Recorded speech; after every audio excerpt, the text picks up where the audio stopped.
السلام علیکم. ستاسو په خدمت کې خالد خان، زبان خلق. څنګه چې تاسو ته پته ده، زبان خلق په یوټیوب چینل چې دی هغه موږ لانچ کړ او د هغې په ډیجیټل میډیا په هر آرګن باندې د هغې موجودګي چې ده هغه تاسو ته په نظر راځي.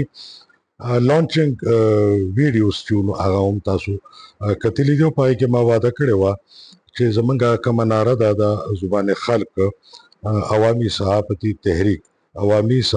تحریک، نو په هغې باندې به په دویمه ویډیو کې زه تاسو سره خبره کوم. نو د وعدې مطابق زه تاسو سره خبره کوم چې د عوامي صحافتی تحریک چې دی نو دا څه شی دی. زمونږ معاشره چې دا هغه په مختلف طبقاتو کې په مختلف پیشو کې چې دا هغه تقسیم ده. هر سړی پیدا د خپل کار لره که نه د چا چې کوم کارو، خو د بدقسمتۍ نه زموږ په ملک کې د پروفیشنلزم کمی دی او هره شوبه چې دا نو هغه په وروستو روانه ده او ملک یو داسې عجیبه حالت ته راغلی دی چې په ځوانانو کې مایوسي ده، غریبۍ دي، بېروزګارۍ دي، بیمارۍ دي، افلاس دی، مستقبل نه ښکاري او ملک کې بیا چې دی نو د اشرافیې او د حکومتونو چې دی نو یو لوټ مار چې دی هغه په خپل ځای جاري. زمونږ د عام ولس نماینده طاقت چې نو هغه زمونږ صحافت او زمونږ میډیا وه. څنګه چې زمونږ ټولې ادارې د زوال ښکار دي، نو دغه شانتې صحافت او میډیا هم ده. صحافت چې هغه د ریاست یو ستن ګڼلې کېده، هغه هم لکه د نورو ستنو وینو خوړلې ده او ریاست په اډاړو باندې ولاړ دی. زمونږ میډیا، زمونږ صحافت چې دی هغه د اشرافیه، د عمرا او د حکمران طبقې غلام، خادم، نوکر او وینځه جوړه شوه او هغه د هغې د مفاداتو دپاره لګیا دی، د عوام دپاره د هغې څه سوچ نشته.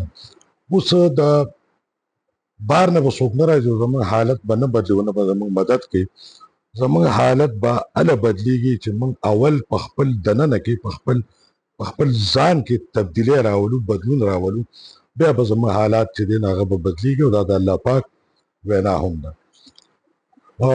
موږ دا یو سوچ کوو چې موږ د خواصو د پنجو نه او د خواصو د قید نه دا صحافت را آزاد کړو او دا ولس ته حواله کړو. کم و بیش 25 کروړه عام پاکستانیان، هغه هر یو په خپل ځای صحافي شي، جرنلیست شي، تجزیه نګار شي. که د هغه څه عمر هم دی، که هغه په کوم ښار کې هم اوسېږي، که د هغه تعلیم شته او که نشته، تجربه شته او که نشته، دا هېڅ خبره نه ده. پاکستانیان ډېر جفاکش قوم دی، هغې هر څه زده کول غواړي. موږ موجود یو دلته، موږ به صحافت هم ښو، طریقه به هم ورته ښایو، د خبر جوړولو، د انټرویو کولو، د پروګرام رخکولو، موږ ته د رالېږلو هغه به بیا دلته موږ برابرو، بیا به د هغې نه شاهد کړو او دغه عوامي اواز به موږ ګردې نړۍ ته رسو، دنیا ته به رسو. او کم خلک چې موږ سره کار کوي نو دې ته به د دې به نوم هم جوړېږي، د دې به پهچان هم جوړېږي، د دې به شناخت هم جوړېږي، د دې به یو عزت مقام هم جوړېږي، دې ته به 2 روپۍ خیر هم راځي. دا به څنګه کېږي؟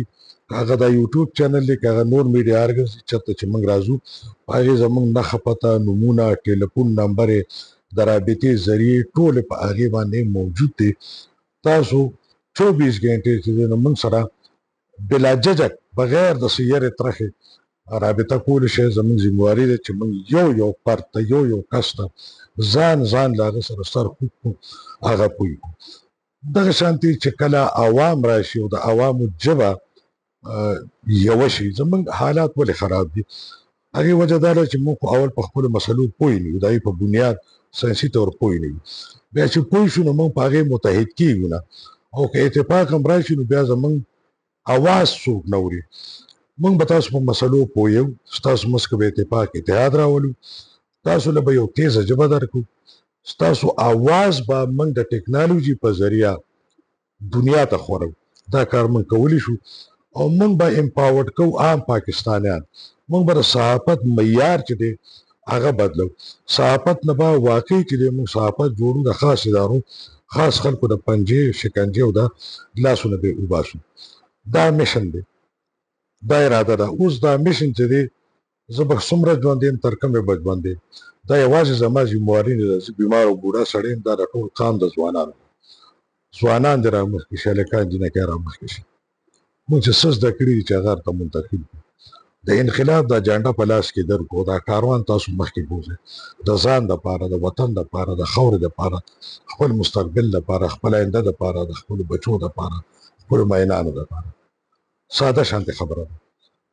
کوم ښاغلي ملګري چې ما اوري او زما دا خبرې ورته رښتیا ښکاري، زما باډي لینګویج هغې ته زما احساس منتقل کوي، دا چینل لایک کړئ، سبسکرایب کړئ، بل آیکان د غټلې ووهئ چې تاسو ته پر وخت پته لګي چې موږ کوم ویډیو اپلوډ کوو، او ورسره خپلو یارانو دوستانو ملګرو کې د دې نشر و اشاعت وکړئ چې زیات نه زیات خلک موږ ته کښېني، موږ واوري، او دغه شانتې د کلونو دا مزل چې دی موږ رالنډ ټول ورځو ته راولو. خبرې به کوو په بېلابېلو موضوعاتو. ابتدایي تعارفي دوه ویډیوز وې، هغه تر تاسو ضرور رسېدې.